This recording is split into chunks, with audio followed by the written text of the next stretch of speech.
Il-ħajja hija għażiża dejjem mit-twelid sal-mewt u matul il-ħajja kulħadd jibqa' prezzat ikollu kemm ikollu żmien. Kliem l-Isqof Awżiljarju l-Monsinjur Joseph Gallia Kurmi fl-omelija waqt Quddiesa li tat bidu għaċ-ċelebrazzjonijiet bit-tħejjija l-jum iddedikat lill-Anzjani infakkar fl-1 ta' Ottubru.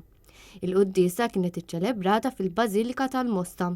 Monsinjur Gallia Kurmi qal li l-Knisja tifraħ meta tara tant anzjani miġbura flimkien. Filwaqt li turi apprezzament lejhom ilkoll għal dak kollu li jagħmlu matul ħajjithom, speċjalment mat-tfal u żgħażagħ fit-trobbija b'imħabba u anke b'xi parir.